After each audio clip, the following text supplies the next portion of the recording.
Hi guys, I'm back. Oh, thank God. Oh God, I'm back. My first drum of the day. Anyways, to, after this, I'm gonna do my cleaning. So let me do this as efficient as I can. Okay, let me put it that way. I guess. Right. Okay. So we're gonna get back to the topic, but first and foremost, I wanted to talk about how sometimes really God, gives us clues and and hints and all that, and the Bible is really designed that way. From the beginning of Genesis 1 down alone, right? It says a lot about like the God existence, and and a lot of people, like I said, they won't believe unless they see, like, they have proof. Like, who are you? Like, who are you? Are you so special to, like, come on now, like, so you're gonna try to, like, go against, but again, you know St. Paul said this, that even between us Christians, right, there's like, we need to correct each other, and it doesn't matter how way we, she the other person perceive it, but it has to be done, right? And so much more, as we need to correct the world, because why? It's being deceived by Satan, right? And that's why, going back to my initial, this is like off, it's not my in my notes. It's, God created heaven and earth, with perfection, like with everything is entangled together, and all that, with Jesus Christ in it. And Jesus Christ has had have I don't know, my grammar, my use of words might not be appropriate, but forgive me. Again, I'm a sinner.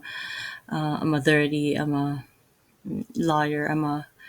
I don't know. But among all of that, thank God that Jesus Christ took all those badges, right? You guys have all badges. I have badges. You know what? When he died at the Calvary, he took those badges instead of us. We no longer carry that, right? Anyways, okay, that's another topic. I'm getting off topic all the time. That's why I don't like the freestyle talking sometimes too. But okay, I gotta go back, and I need to keep my eyes so that, okay. But one more thing I need to say is that when God created, right, it's just so tremendous. Like, He's omnipresent, and He made it perfectly for everything, for the earth to be inhabitable, right? Everything is there, right, for us to survive, really, right? In terms of, not the, not the pleasure, not the happiness that every human being, not those, like, for us to really survive, right? But humanity always wanted to, like, want more and more. And okay, we're not going back to Adam and Eve, but my point of saying is that God created this, and then seven is always like a seven number, completion. And that's Sabbath day, right? And a lot of a religion, a lot of, I don't know, denomination, a lot of, I don't know, so many things, a group together are using that as, like, it's Sabbath day. They're fighting with each other. Oh, back and forth. All these back and forth, like, pointing who's right and who's wrong. I mean, okay. Let's get to the point here, because you now we're lose. It's like, you're planning on everything else except for life after death. It's the same, similar, but it's different. I know that, but I'm using that concept.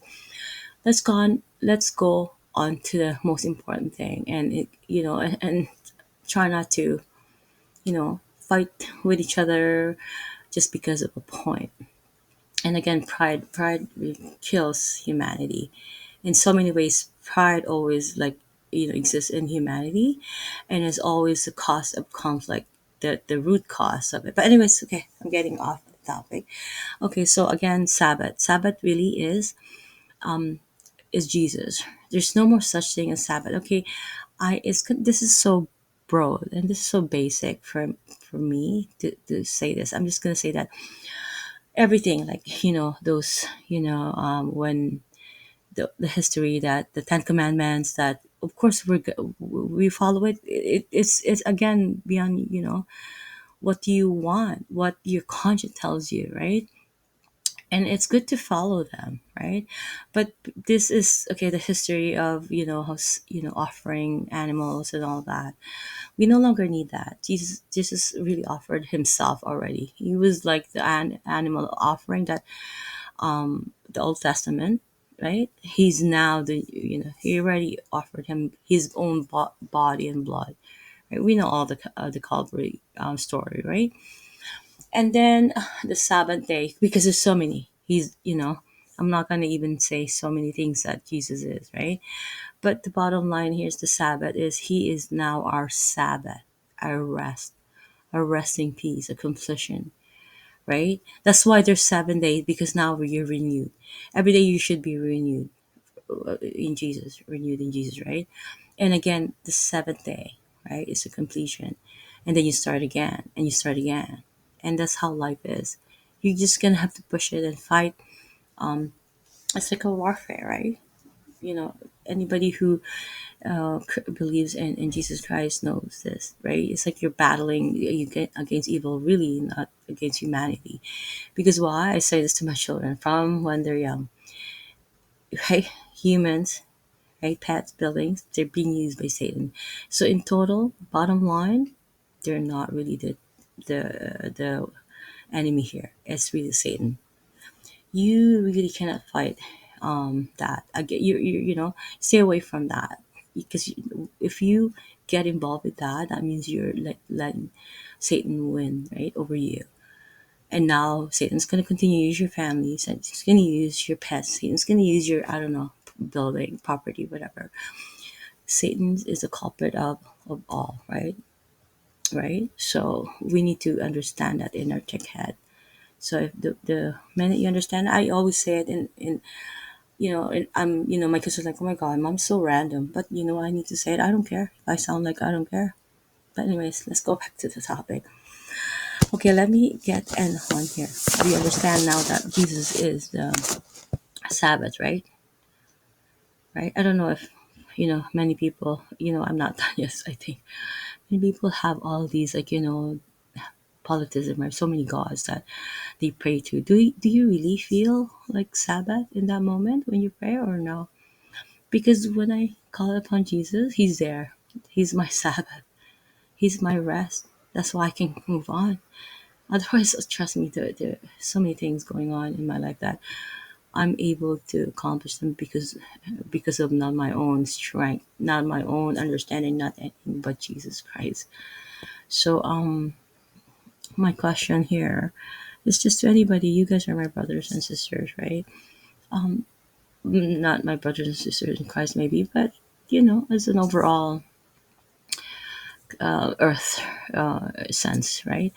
Do you feel that Sabbath when you call? Say if you're at the bottom, of your life, like everything's like one after the other. I'm not gonna mention crisis, right? So many things. Okay, whatever that is, to each his own. But there, you have your own story, and each one of us has have or whatever hit that.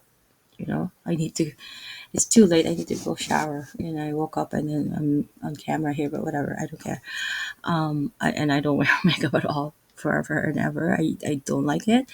So you're gonna whatever, and I don't care. So have you reached that rock hard bottom that you feel like, okay, you know what? You call upon your God, whatever your God. Do you feel a Sabbath? Do you feel that rest? Do you feel that you're being taken care? You're being comforted. You cannot feel that in any man, even your spouse, your husband, or your wife. Mostly, you should get that because of Adam and Eve, right? That's normally you could never get it from your kids because you're supposed to provide it. You the comfort, right? You get the comfort from them, and intentionally, because that feeling that the joy and like. But okay, I'm getting off the topic here. But okay, do you feel that feeling of completion or Sabbath, so that you can have a rebirth and continue on for the next, right? Do you? you need to question yourself. Otherwise, okay, I'm gonna have to go to the next video. Otherwise, and then continue on with the topic because we're getting off. Okay, see you guys soon.